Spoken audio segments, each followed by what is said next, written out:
Good afternoon, ladies and gentlemen. Shalom. I'm David Mencer, Israeli government spokesman. Today is Thursday, the 6th of June, day 244 of the October 7th war.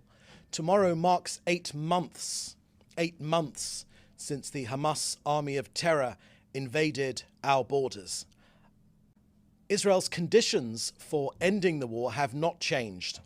The destruction of Hamas's military and governing capabilities, the freeing of all of our 124 hostages, and ensuring that Gaza no longer poses a threat to Israel. All of our objectives are within reach. Again, this war could end this afternoon, if Hamas lay down their arms and release all our hostages. We'll begin today with an update on IDF casualties. Since the outset of the war, IDF fatalities have unfortunately risen to 646. I have the unenviable task to tell you about the passing of First Sergeant in the Reserves, Rafael Caudas, who was 39 years old, from Sur Hadassah. Rafael fell in a Hezbollah suicide drone attack, an attack with a drone laden with explosives on Israel's northern border. Excuse me. Sergeant Major Zied Mazarib was just 34 from Zarzir in the Galilee. He fell in battle in southern Gaza. There are no words of mine that can assuage the pain of their parents and their families. We embrace them and those dear families who have lost their precious heroes, our sons and daughters in this war for our very existence. The price of this war is extremely heavy and it's very painful. Each casualty is a world unto itself. May their memories be a blessing forever.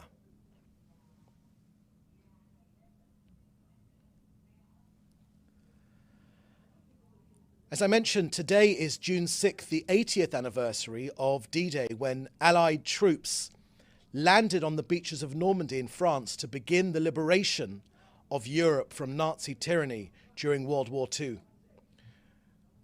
We here think in Israel of the sacrifice made by young soldiers sent off to France to uproot evil. And we here in Israel pay tribute to that sacrifice, to those that did not come home, to those that paid the ultimate sacrifice, to the row upon row of Allied graves in northern France, where white crosses are interspersed with stars of David.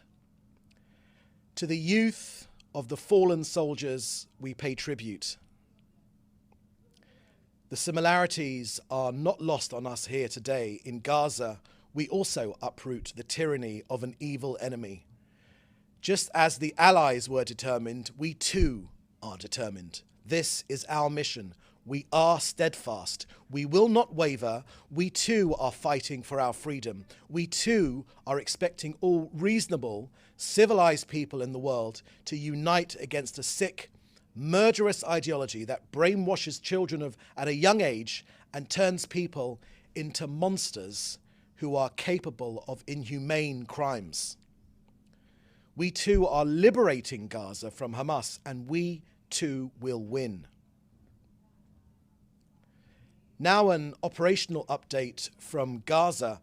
Last night, a Hamas compound embedded inside an UNRWA school. A Hamas compound embedded inside an UNRWA school in the area of Nuseirat was precisely targeted and hit. The school had terrorists who actually took part in the murderous attack of October the 7th. We took them out. We targeted Hamas and Islamic Jihad terrorists of the Nukba forces. They obviously sought to exploit the school and shelter there. 3 rooms in the school, in the building, were used by Hamas and Islamic Jihad terrorists. We assessed that 20 to 30 terrorists were in the compound at the time of the strike.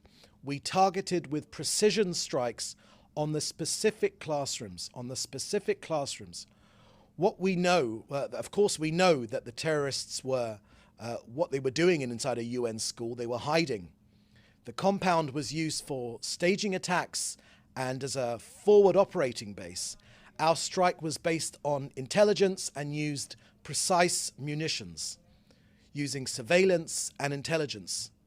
You know, we actually called it off twice just to be sure that we were precise and to limit any unwanted civilian casualties. We will announce the terrorists we targeted shortly. I want to reiterate the steps that were taken to reduce the risk of harming uninvolved civilians during the strike, including conducting aerial surveillance and additional intelligence information. Also this week in Rafah, troops discovered a tunnel shaft inside a child's bedroom, together with a butcher's knife next to the tunnel shaft. You can see the pictures of the pink-walled child's bedroom with cuddly toys strewn around on the shelves and on the beds, but hiding a tunnel shaft. You can see those pictures on the IDF website or on the IDF Telegram site. Next, I want to draw your attention to a report on the front page of the Ministry of Foreign Affairs website put out this week. You know, much of the criticism of Israel over this war in Gaza has been focused around the libel of starvation. The 18th of March report from the Integrated Food Security Phase Classification, the IPC, defamed this country. It was the basis for much of the attacks on Israel from the ICC and the ICJ. Our report comprehensively debunks the claims made there. You can see the report online, but the headline, in a nutshell, is that internationally renowned health and medical academic experts in the fields of nutrition and public health show that the amount of food entering Gaza via trucks and airdrops provided more than adequate provision for the nutritional supply for the local population. The ultimate evidence, of course, though, which debunks all of these NGOs and UNRWA's covering up for Hamas, is that there was no, there is no, and there will never be starvation in Gaza, despite the best efforts of Hamas. As if to reiterate this point, just yesterday, 140 aid trucks went in and were transferred to Gaza, 101 trucks via the Kerem Shalom crossing, and 39 trucks via the Erez crossing. And just another reminder I made yesterday, again, this has received almost no coverage in the international media. The Gazan side of Kerem Shalom is still at full capacity with the contents of 1,100 aid trucks just waiting to be picked up by UN aid agencies. 1,100 aid trucks. All those supplies just waiting for the UN to pick them up and distribute them. To the north now, and President Herzog said just last night, and I quote, "Israel is attacked every day for long months now by Iran's proxies in Lebanon who crudely violate international treaties. The world must wake up and understand that Israel is left with no choice but to defend its citizens." So that's the end of our briefing today. I will now take your questions, which you should put in the chat together with your news outlet. First question I can see here is from David Clement from the News Forum. The Associated Press is reporting this morning's airstrike on a school which killed 23 children. The IDF has said that the school was being used as a Hamas compound. Has the IDF or the Israeli government released any information to support the claim that the school was being used by Hamas? Thank you, David. I dealt with that quite comprehensively in the statement I just made, and we will be releasing the terrorists who were targeted there. Needless to say, Hamas, the Hamas Health Ministry, are habitual liars. They habitually overinflate figures. I've laid out in some detail all of the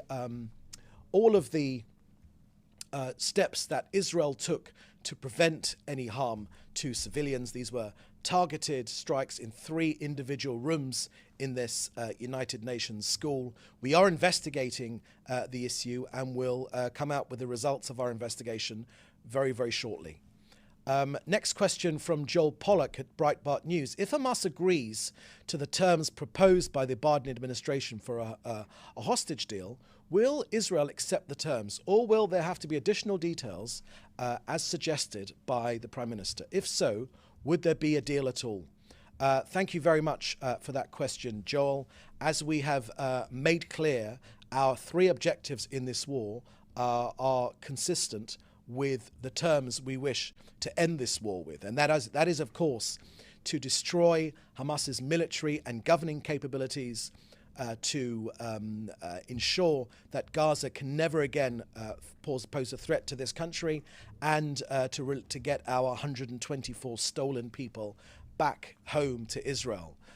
The ones who are with us and the ones who are no longer with us.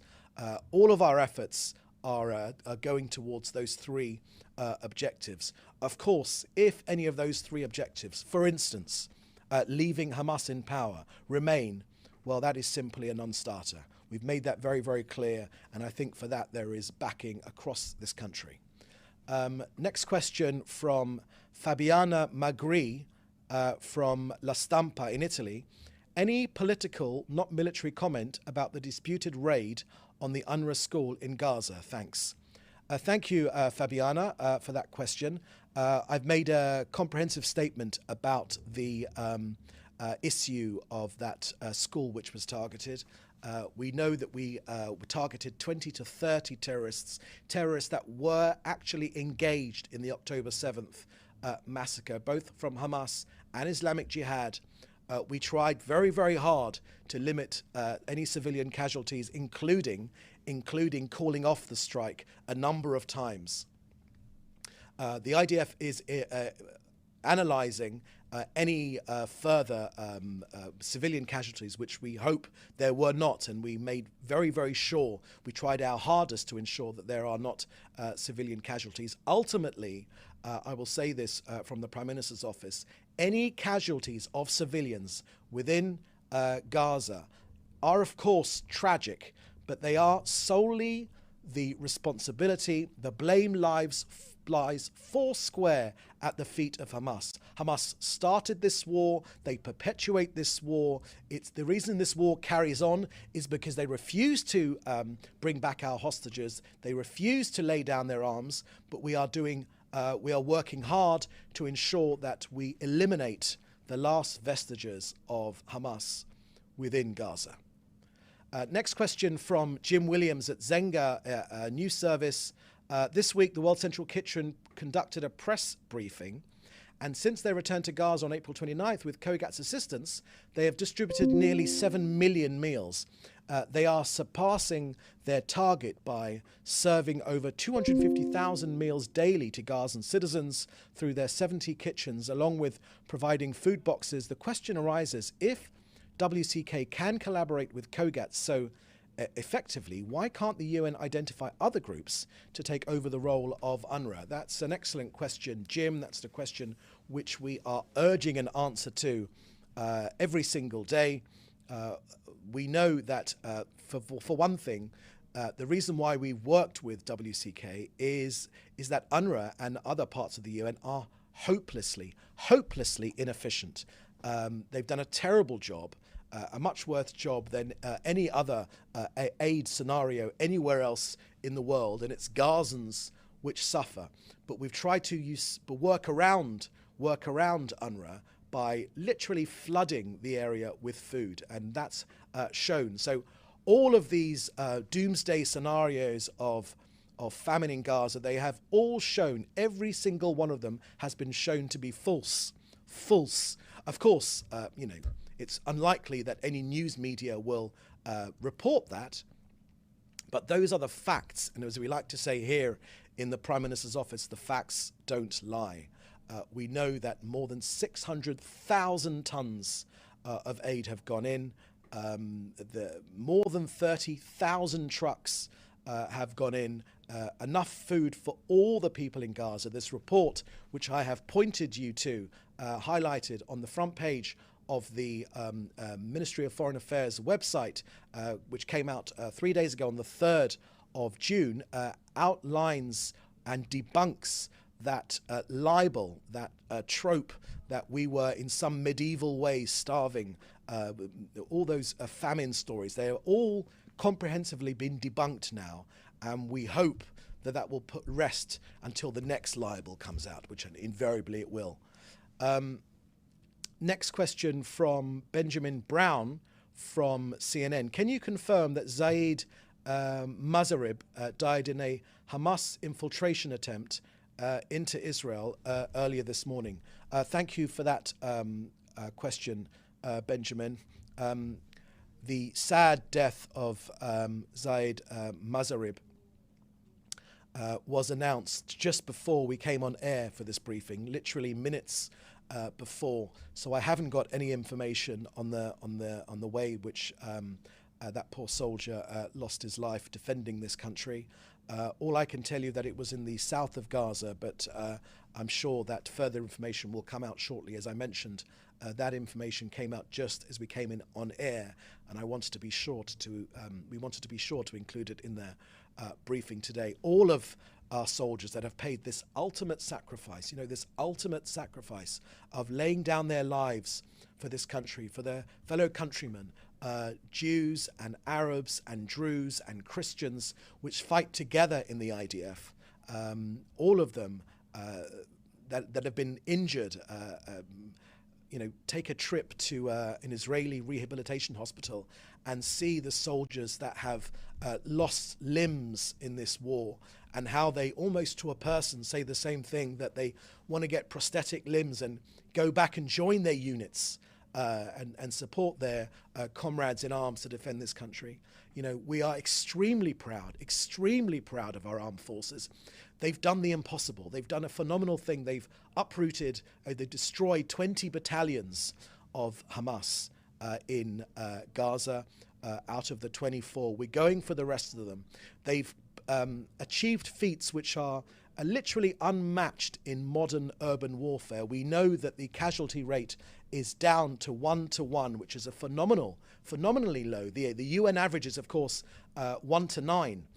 So we're very proud of that. But of course, every civilian killed is a tragedy, but for Hamas, of course, it's a tragedy. So we're extremely proud of all of our armed forces, and we continue to be in awe of the professionalism they've shown.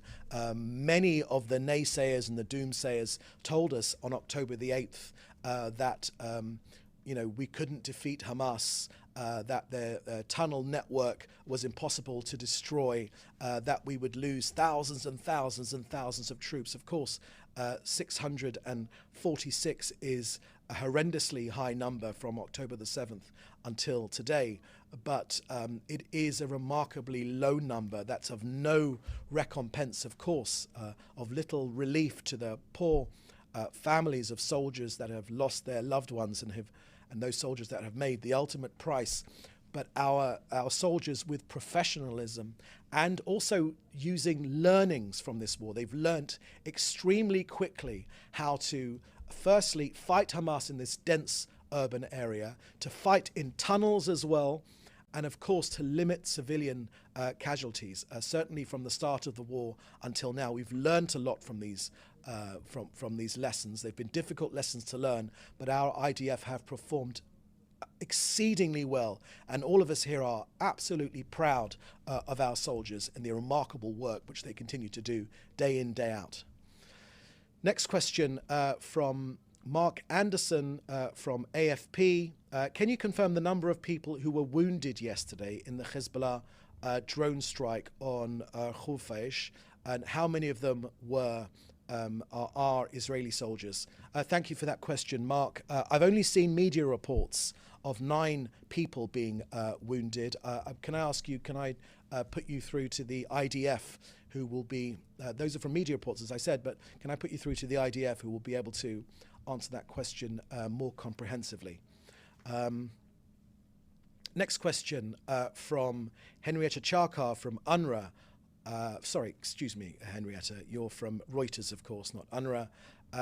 On the UNRWA school strike in Nusrat, number one, first question is, a military statement said the targeted militants took part in the October 7th attack. What's the evidence for that? So, firstly, Henrietta, I would call them terrorists. They are terrorists. They are Hamas and Islamic Jihad terrorists. They weren't militant. They weren't militant in their views. They participated in the October 7th massacre, where babies were shot in their cribs, where people were shot in their beds, where women and men were raped mercilessly. We've seen the evidence here in Israel and the films made by Sheryl Sandberg, formerly of Facebook, whereby the evidence of rapes on the poor people at the Nova Music Festival and elsewhere have been shown, and they are far too ghastly. The evidence is far too ghastly to share with you here. So they're certainly not militants. They are terrorists. You asked for the evidence. What evidence is there for that? As I mentioned, the IDF shortly will release the terrorists that we targeted and that we hit. The second question that Henrietta Charkar from Reuters asked, that the military said it was a precise strike. What munitions were used? Thank you. We will. I imagine that the IDF will release that information shortly.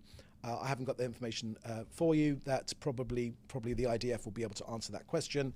Henrietta asks, thirdly, the military said it conducted aerial surveillance before the strike to minimize civilian casualties. How many civilians could it see in the school compound in that surveillance? Thank you for that question. That's probably a question for the IDF, and we will shortly produce the evidence, as we did, as we have done in the past. Look, Henrietta, where there have been mistakes in this war, where Hamas and Islamic Jihad embedding themselves into civilians in a hope to save their skins, we will always try our hardest to minimize civilian casualties. Always, always. It's a tragedy for anyone unconnected with Hamas to lose their lives. It literally is a tragedy. But ultimately, the blame for this, all of this conflict, must lie with Hamas. It must lie foursquare at their feet. That's where the blame lies. But where we've made mistakes, we've held our hands up. But the IDF is looking into this particular case and other reports that there have been of civilian casualties, which I can't confirm at the present time. Next question from Mark Anderson. No, I've done that question already. The next question from Fred Ager from Interplanetary TV. Some 17 state leaders released a letter calling on Hamas to agree to the latest hostage ceasefire three-phase agreement announced by US President Joe Biden on Friday and agreed by Israel. Earlier today, the Saudi Ashraq news outlet reported that Hamas had circulated a memo rejecting the offer, but Israel has yet to receive a formal response. Has Israel received a formal response from Hamas thus far? So in keeping with the way we've conducted ourselves, thank you, Fred, for that question. In keeping with the way that we've conducted ourselves throughout this war, we are not commenting on the everyday movements and the everyday discussions during these negotiations. The lives literally hang in the balance. We have of course seen that letter from the White House with that with those state leaders, with those heads of state putting forward their views. So I haven't we haven't got anything more to add to that. The only thing I will say is that, throughout this war, Hamas have more often than not said no. They've walked away, and we know from the interlocutors, from the negotiators from Egypt and from Qatar, as well as the US, they invariably blame Hamas for walking away. Secretary of State Blinken has often talked about a generous offer from Israel. Don't forget that many of these offers mean the release of terrorists with blood on their hands that have killed Israeli citizens. But of course, we want our people back. We know it's of supreme importance to all of us here in Israel to get our people home. So I can't comment on whether Hamas has accepted or rejected. Ultimately, though, we don't believe anything that Hamas says until those poor terrorists are in our hands and back in Israel. Those poor hostages, are back in Israel. Then we know they are safe, and we know that we have them back. So, next question. Any more questions? No more questions? No. Okay, so that was the last question. Thank you very, very much for joining us here today. There'll be the next briefing on... Joel Pollock has a question on Jerusalem Day. Sorry, can you scroll up a bit and let's have a look at that question? Yes, there we go. Second question from Joel Pollock. Can you, from Breitbart News, can you comment on the images and videos of Israeli youth involved in confrontations with a reporter and others during the Jerusalem Day processions here in Jerusalem? Thank you very much for that question, Joel. In terms of Jerusalem Day, which was celebrated yesterday, since the city of Jerusalem was reunified in 1967, that is, of course, the first time, I think, in history that Israel has guaranteed access to all religions, to access to all of the religions' holy sites. And that's something we're extremely proud of and goes through the very DNA of this country.